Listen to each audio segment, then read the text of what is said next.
এতিয়া আৰু গৌৰৱ গগৈয়ে কি কৈছে সেইখিনি কথা আমি পাতি সময় নষ্ট নকৰোঁ। আমি গৌৰৱ গগৈৰ সেই মানে ৰাজপুত্ৰৰ কথা শুনাতকৈ আমি এতিয়া ক'ম যে যোৱাবাৰ 1,00,000 চাকৰি দিম বুলি 1,85,000 চাকৰি দিলে হিমন্ত বিশ্ব শৰ্মা নেতৃত্বাধীন ৰাজ্য চৰকাৰে। এইবাৰ আমি সংকল্প লৈছোঁ, কালি ইস্তাহাৰ ওলাইছে অৰ্থাৎ সংকল্প পত্ৰ, আমি 2 লাখ চাকৰি দিম। আমি 1,00,000 যুৱক যুৱতীক এইবাৰ 2 লাখৰ পৰা 5 লাখ টকা অৰ্থ সাহায্য আগবঢ়ালোঁ কিবা এটা নতুন ব্যৱসায় বাণিজ্য উদ্যোগ আৰম্ভ কৰিবলৈ। অহাবাৰ আমি 10 লাখ যুৱক যুৱতীক দিম। আমি সেইবিলাক কথা পাতিম এতিয়াও। আজমল, গৌৰৱ গগৈৰ ইংৰাজী, তেওঁ কেনেকৈ কি কৰে, লুৰিণজ্যোতি গগৈয়ে মানে ক'ত গৈ কি কৰিলে, কেনেকৈ কিমান পূজা হৈ কংগ্ৰেছৰ ওচৰত আঁঠু ল'লে, সেইবিলাক কথা পতাতকৈ আমি কথা পাতিম এতিয়া 500 টকাকৈ টকালৈকে পৰ্যায়ক্ৰমে বৃদ্ধি পাব চাহ বাগিচাৰ মজুৰি, 3,33,000 লোকক আমাৰ ভত্তা দিম। আমি সেই ইতিবাচক কথাবিলাক পাতিম। এতিয়া সংকল্প লৈছোঁ প্ৰত্যেক জিলাতে এখন ইউনিভাৰ্চিটি, এখন চিকিৎসা মহাবিদ্যালয় আৰু এখন ইঞ্জিনিয়াৰিং কলেজ হ'ব। এইবিলাক কথা পতাৰ সলনি মই কিয় গৌৰৱ গগৈৰ কথা পাতি ব্যস্ত হ'ম?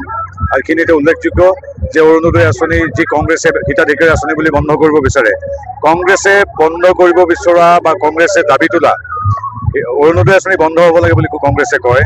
তাৰ বিপৰীতে আমি অহাবাৰ 15 লাখ নতুন আই মাতৃক সামৰি ল'ম মহিলা সবলীকৰণৰ বাবে, আৰু এই 1,250 টকাটো পৰ্যায়ক্ৰমে 3,000 টকালৈকে পাবগৈ। মানে we welcome the leader of the opposition in Lok Sabha, Mr. Rahul Gandhi, to the state of Assam, because whenever he goes somewhere, wherever he goes, actually then their number of votes decreases. Congress vote decreases. So I wholeheartedly welcome Rahul Gandhi to Titabar. Titabarলৈ Rahul Gandhik স্বাগতম জনাইছোঁ। আৰু তেখেত আহিলে এনেও vote কমি যায়, গতিকে এইটো ভাল কথা। যলৈকে যায় তলৈকে ভোট কমে, আৰু যিখন ৰাজ্যলৈকে যায় তেওঁ গ'লে ইলেকশ্যন হাৰে বুলি মই কোৱা নাই দেই, কাৰণ কি আপোনালোকে জানে যে মই কেতিয়াও তেনেকে নকওঁ, কিন্তু 96 কিমানটা নিৰ্বাচন তেওঁ হাৰিছে যলৈকে যায়। গতিকে চেঞ্চুৰী কৰিবলৈ বেছি বাকী নাই। তিতাবৰলৈ অহাটো বিচাৰিছোঁ, তিতাবৰলৈ আহক, অন্তত সমষ্টিটো বিজেপিৰ বাবে আহি পৰক। তেখেত যলৈকে যায়, ৰাহুল গান্ধী যলৈকে যায় তাত বিজেপিৰ বা বিৰোধীৰ লাভ হয়। গতিকে আমি ইমান সৌভাগ্যৱান, তিতাবৰলৈ ৰাহুল গান্ধী আহি আছে। গতিকে যিকেইটা ভোট পোৱাৰ সম্ভাৱনা আছিল সেইকেইটাও ডিৰাজগড়ৰ ফালে যোৱাটো সম্ভাৱনা প্ৰকট হৈছে। যিহেতু এনেই মানে ৰাজনৈতিক কটাক্ষ তেনেকুৱা নহয়, 96টা ইলেকশ্যনত তেওঁ হাৰিছে, আৰু আজিলৈকে আপুনি গুগল কৰি চালে গম পাব, আজিলৈকে যলৈ গৈছে ততে হাৰে। গতিকে আমি ইয়াতকৈ ভাল খবৰ থাকিব পাৰে নেকি?